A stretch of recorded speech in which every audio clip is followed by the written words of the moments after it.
Welcome to Epic Americana. My name is Jeff Hicks, the host for the show. We will journey through epic moments from the past and explore the historical events and stories that have shaped the United States and its communities.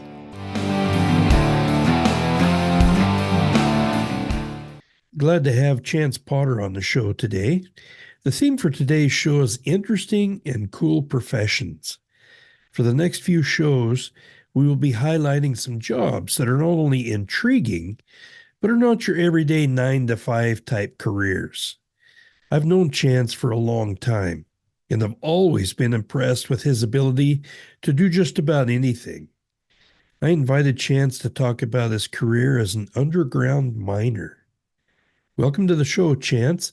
Let's just start off by having you introduce yourself. I'm Chantz Potter. I live in Mountain View, Wyoming, and I was born and raised in McKinnon, which is just like 35 miles from here.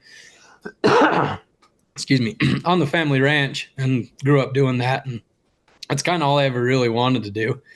But just kind of the way things go, the ranch really isn't big enough to support a bunch of people.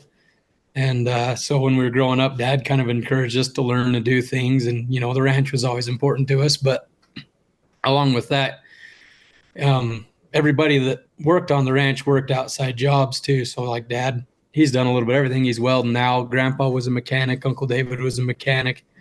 And then when you're ranching and you're broke, you kind of learn to do all them things anyway. So I went to school to get a degree in animal science because I kind of wanted to be in the industry still. And for a while, I wanted to be on the education side of it.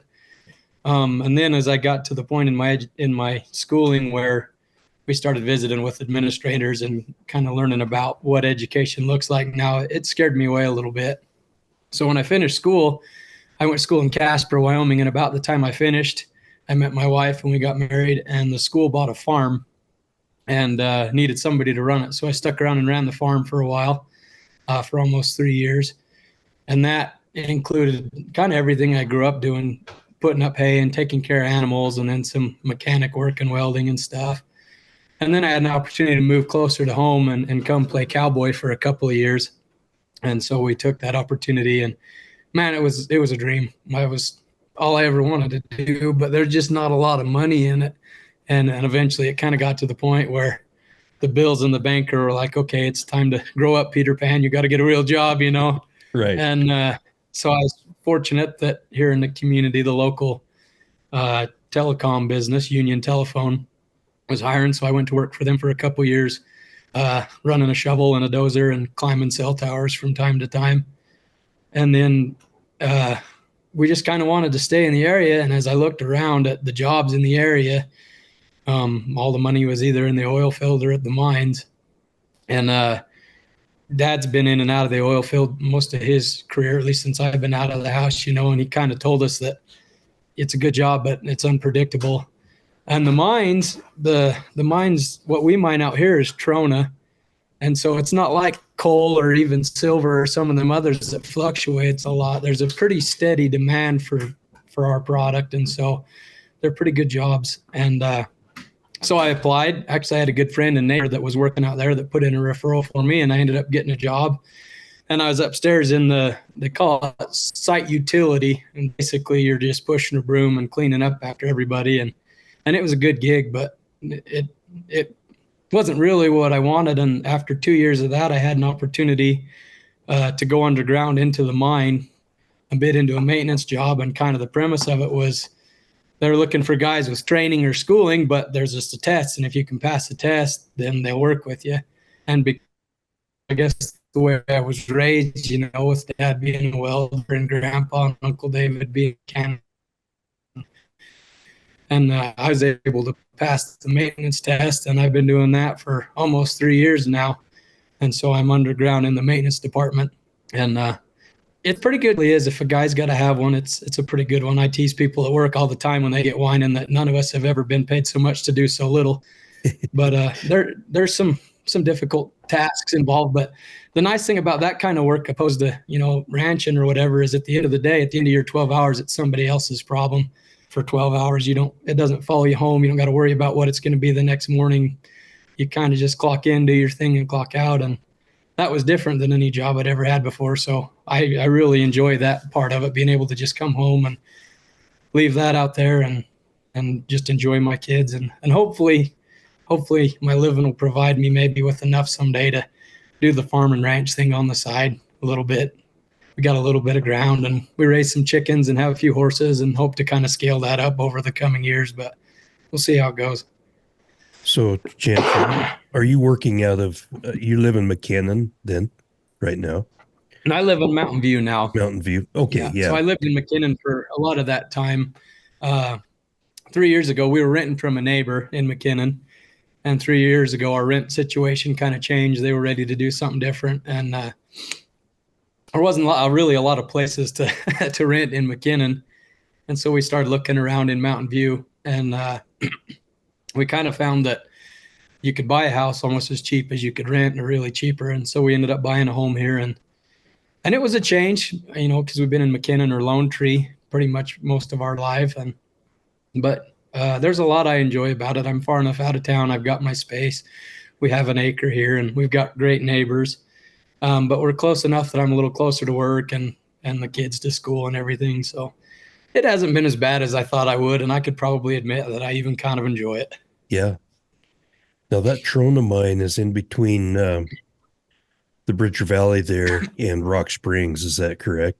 About halfway in between. Right. So, yeah. So the patch that we're all mining in, like if you're driving from here to Rock Springs on I-80, about the time you get to Little America, underneath all of that is where we're at. So right now there's 4 mines out there that are working.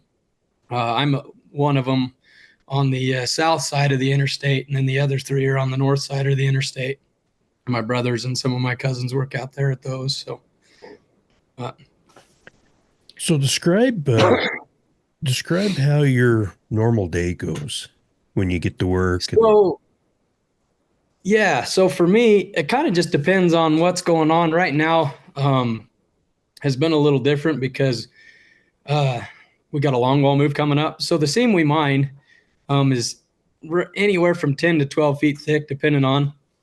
And basically, so what we're mining, Trona, is basically the remnants of Lake Bonneville. So millions of years ago, when the Great Salt Lake was Lake Bonneville and covered all of this, as it ebbed and flowed, it left these mineral deposits.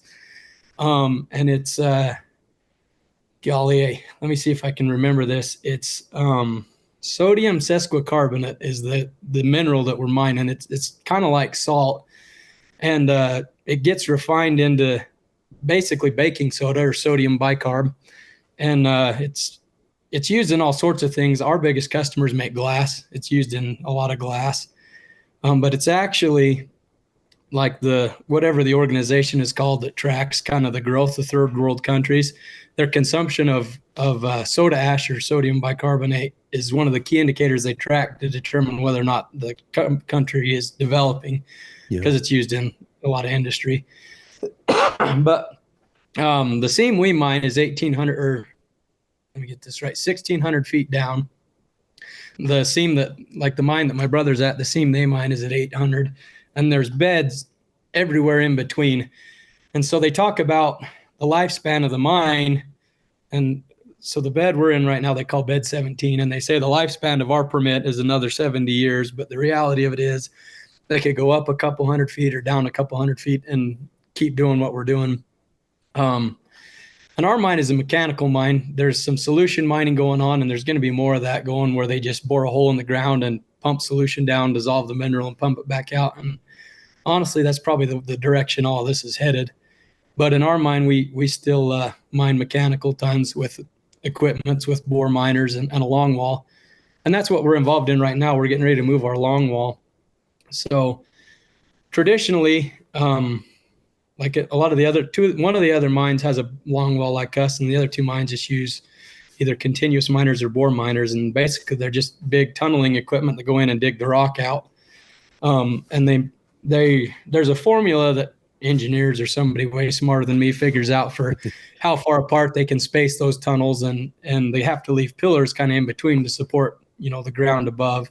Yeah. But the long wall basically they dig two big roadways on either side of it and then mine everything out in between with a big piece of equipment that runs back and forth in between those two roadways, and then everything behind it just caves in as it moves out. So you can mine a lot of rock really fast.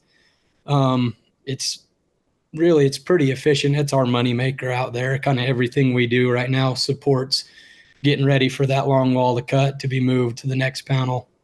But being in maintenance, it kind of depends on my day to day. So I got a crew of guys that we work together, and then we have a foreman.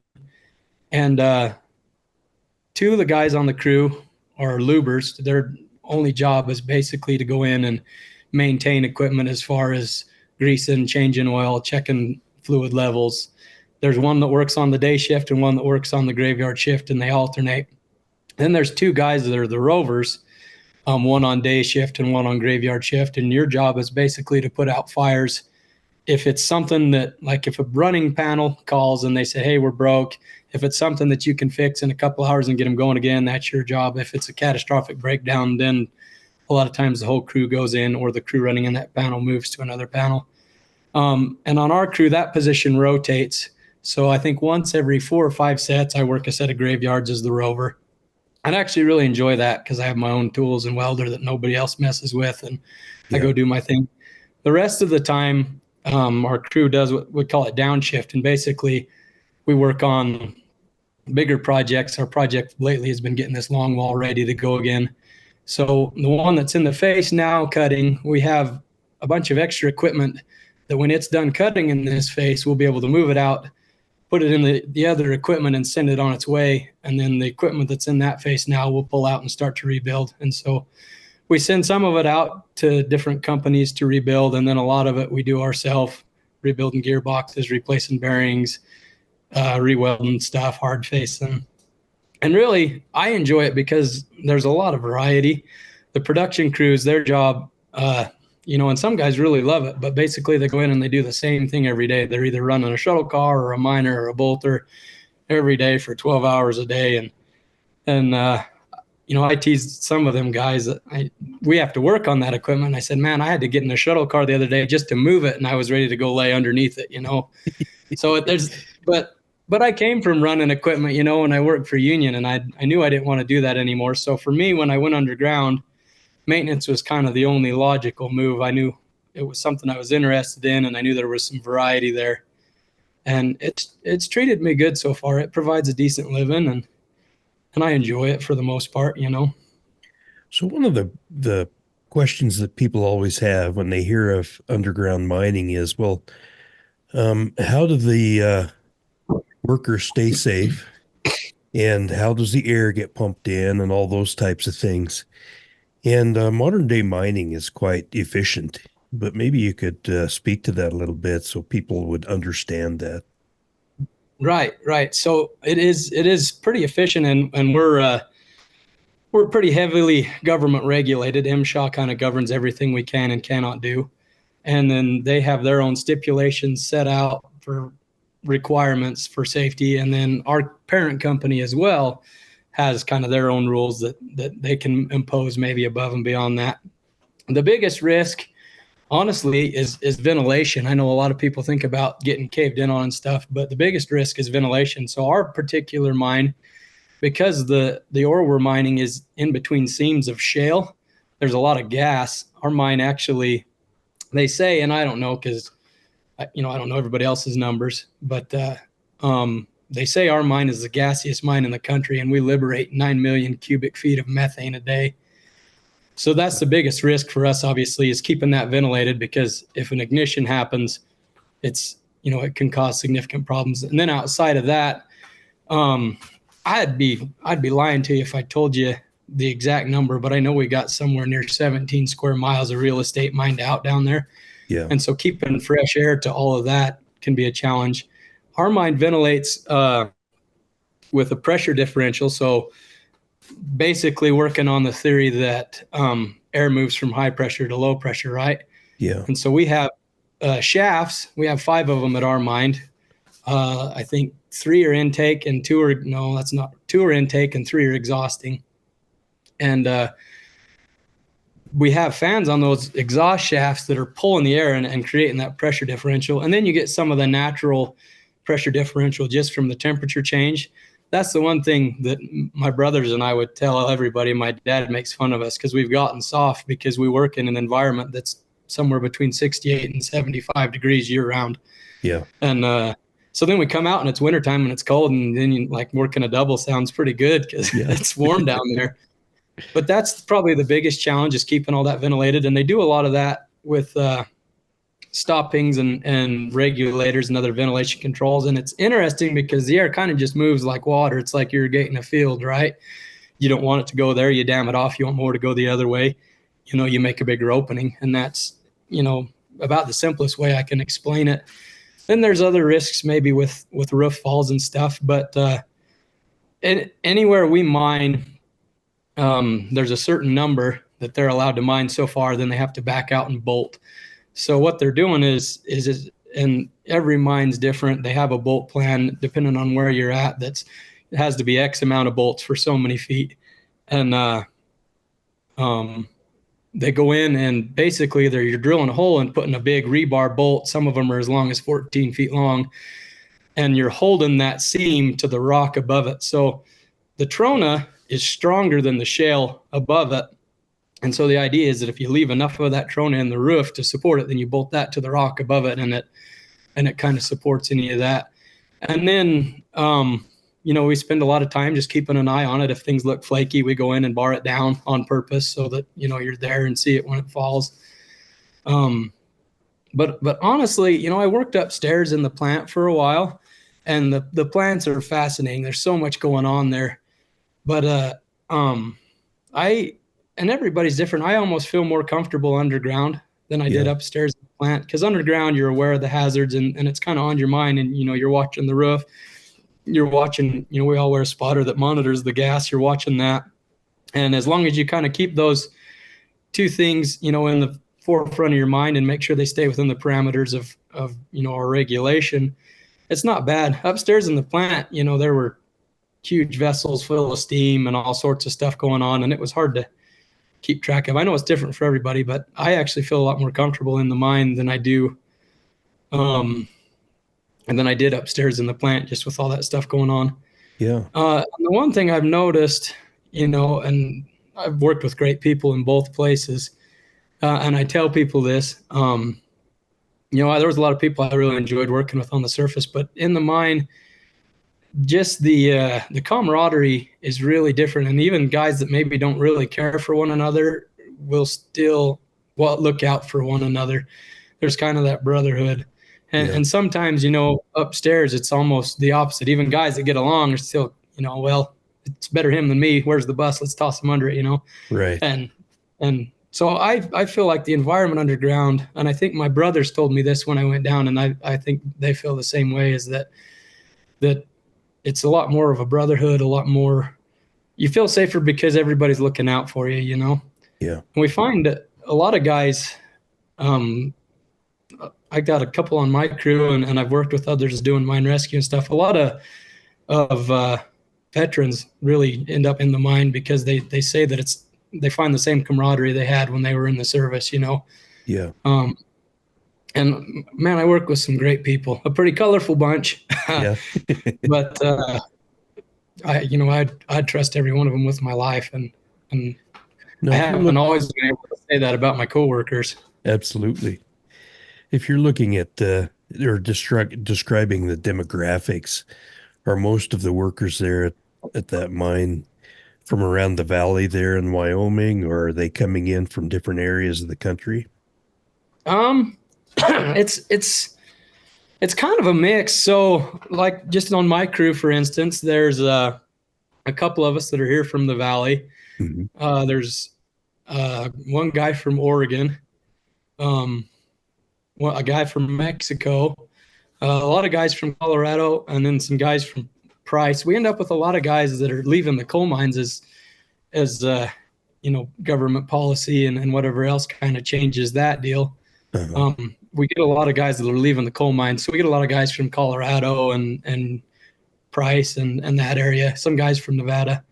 And and I'm finding myself now, at least on my crew, they're all guys about my age. Uh-huh. We have a couple old heads that have been there for a long time, and which is awesome because they train us and kind of guide us. But a lot of a lot of the workforce in the mine right now, at least the up and coming workforce, is my age. There's a lot Yeah. of foremans and stuff down there that are mid 40s to 50s to beyond, but a lot of the workforce right now is younger guys in the mine, and I think sometimes it's that way just because I mean there comes a point, whether you like it or not, where your body just says, no, I don't want to do this no more.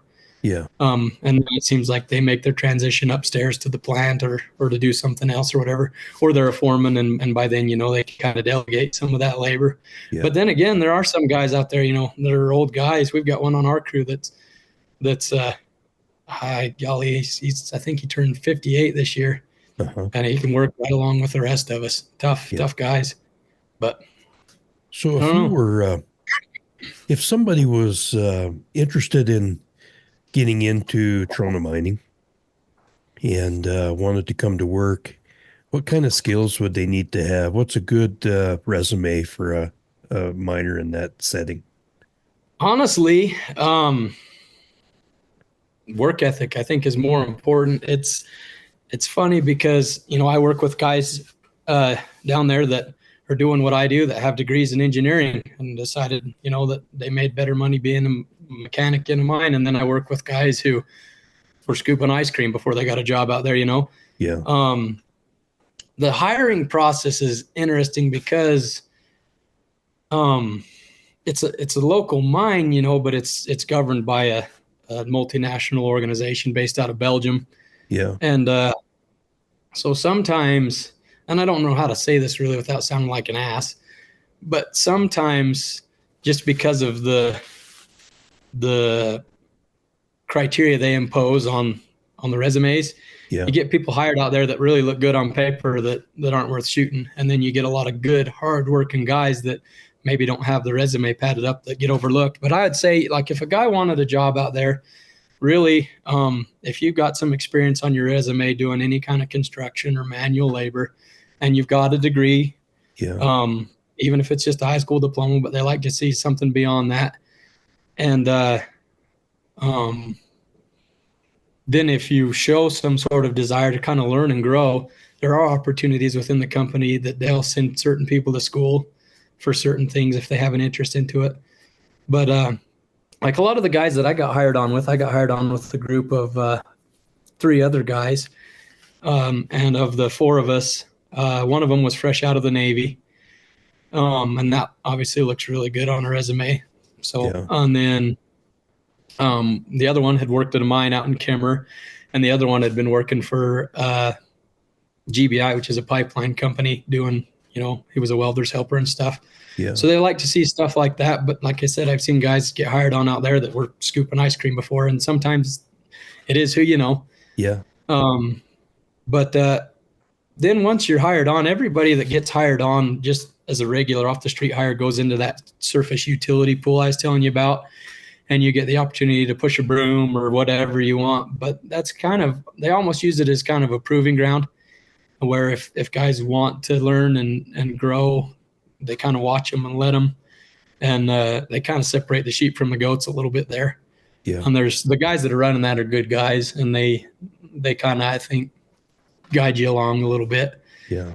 So that helps. But we also have positions that sometimes they hire people right off the street for like a skilled labor job like I have, and then at that point, they send you to the college and you take a test, or there's a written test and then a welding test, and then depending on what position you're hiring in for, they'll have you do some things with the hydraulic circuit, Yeah. and maybe some electrical splices, because everything that we run underground that's in the face is electrical. We have diesel equipment to get to and from, but everything in the working face where there's that gas present has to be permissible electric equipment.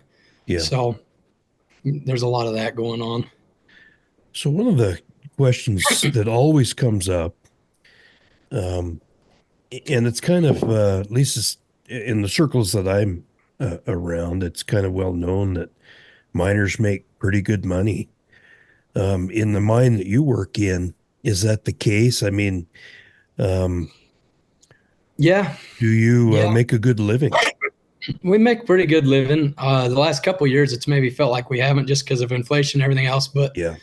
but honestly, we do. We make a good living.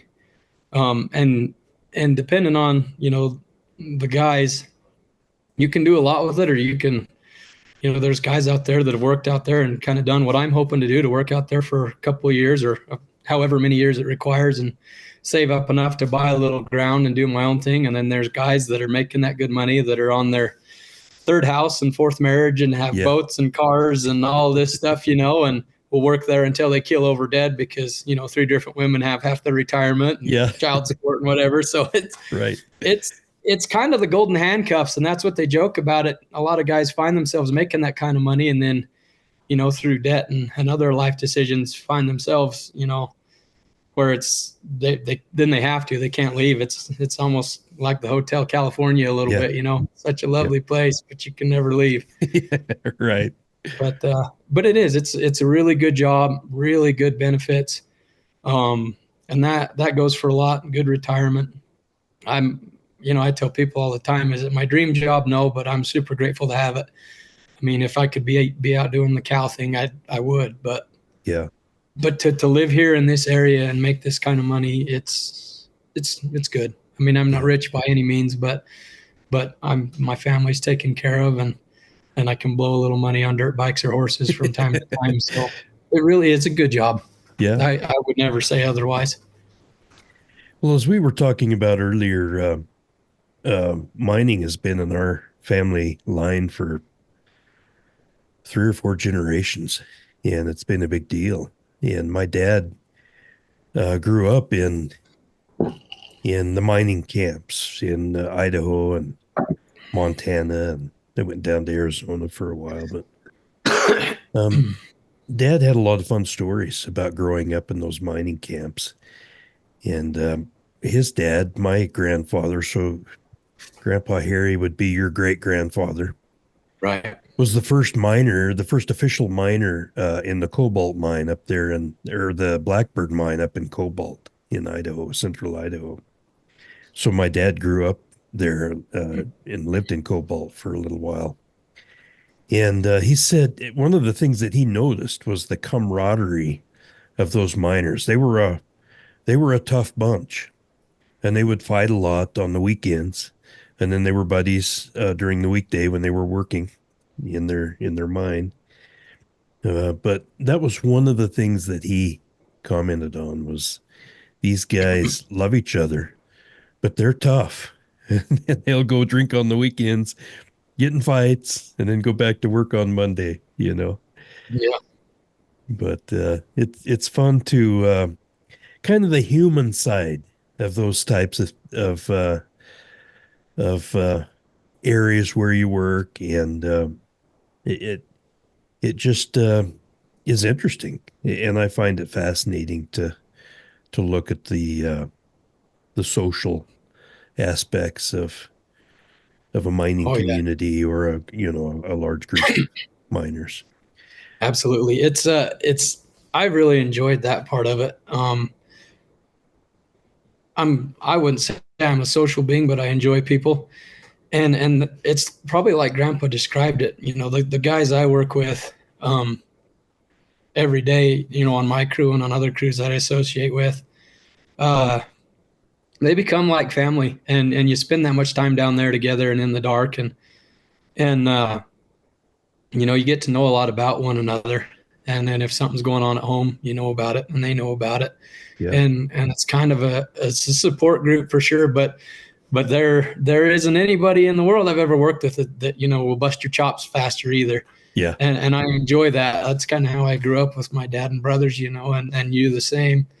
But it's also kind of cool because it's a melting pot. I mean, we've got guys that are pretty straight laced, and then we've got guys that are have quite the rap sheet, and Yeah. have one of them however many day chips that they carry with them, and the mine's kind of the great equalizer down there. Everybody Yeah. is just a miner and proud to be a miner, and there's varying degrees of it. There's guys out there like me that are grateful for the good job and the good money, and then have plans to maybe take that and do something more. And then, we joke about it, but they're just as good a guys, the guys that's all they ever wanted. And 2 weeks after they're hired, they got the pick and shovel tattooed on their neck, and they'll be a shuttle car driver till they die. And that's all they ever wanted, Yeah. And even still, they're great guys, salt of the earth for sure. And I mean, at the end of the shift, everybody files into the locker room and showers together. So obviously nothing's private. Yeah. You get a little too comfortable with each other at times, but I've got a lot of good friends that I keep in touch with from high school and college and from my mission. But I would say, outside of my wife, my best friends right now are probably the guys I work with. Yeah. So Chantz, what, when you're away from work, like on your days off, what kinds of things do you do? Or do you have family activities, or kind of a combination of things that you do there in Wyoming?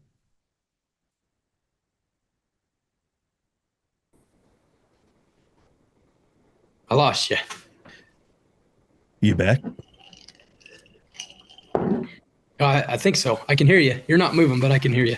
There you are. There. Okay. Okay. So yeah, on days off, it kind of depends on the time of the year. And obviously, I got Daisy just turned 8, and then the twins just turned 4. So that aspect of my life is kind of changing. And honestly, of all the things I've ever been, being a dad is by far my favorite. Yeah. And so whatever the kids want to do, we try and kind of do. And I've been fortunate that they're all kind of interested in the things I'm interested. Daisy loves the horses, and the boys love the dirt bikes. Yeah. And they all love the ranch. We try and get out there when we can. It's hard sometimes, but we like to go help out at the ranch. And then living here in Mountain View is kind of neat, because I have the opportunity, to do my hobbies a lot in the summertime and springtime. We go help a lot of people brand and work cows, and then do a little bit of the rodeo and stuff. And then I live right next to Big Hill, which is one of the kind of big destinations in this area for dirt bikes and hill climbs and stuff. And so Yeah. if outdoor hobbies are your thing, that's what I do. And of the people I work with, there's a lot of guys who are really big into hunting. Yeah. And do a lot of that hunting and fishing. And then there's guys that are into, like computer coding or whatever. But no, it's kind of allowed me to continue to do the things I enjoyed from my childhood, and my schedule I work right now. I work 4 days on, 5 days off, then 5 days on, 4 days off. Then that just kind of rotates. So I always have either 4 or 5 days off in between shifts. Yeah. And depending on where that lands, we can go do stuff on the weekends, or sometimes days off in the middle of the week are kind of a bummer because the kids are at school. But that's when I can take time to go to the ranch and maybe do things that are a little more productive that I can't do with kids in tow, or work on my projects in the shop. I got a couple of dirt bikes I've been working on, and nice. Or I got family around, my dad or my uncles, their cousins that roped me into doing things from time to time, and that was kind of what it, ultimately what it was is in high school. And I always saw, the people going to the mines, and I always swore, I'll never work at the mines. I don't want to work at the mines. And even when I moved back home, I played broke cowboy for almost 2 years. I don't want to work at the mines. I don't want to work at the mines. But the reality of it is if you have family here and you want to live in this area, it's a good job that takes good care of your family and allows you to enjoy, your other family. And hopefully as the kids get a little older and stuff, and not, don't need to be babysat or eyeballed so close, I hope to spend either more time at the ranch, or maybe to have some more ground of our own that we can work on and do that kind of stuff. But honestly, whatever the kids are into, I grew up high school rodeoing and showing animals and playing sports. And if the kids want to do that, great. I'm not going to force any of it on them, because anymore it's too expensive to just force on a kid if they don't want to do it. Yeah. But we're kind of in that limbo area where we're feeling out what the kids are interested in and what they want to do. And this job really provides us with the opportunity to be able to go in whatever direction they want to go, which is a huge blessing. Thanks for listening to Epic Americana, a product of Voice Right Media.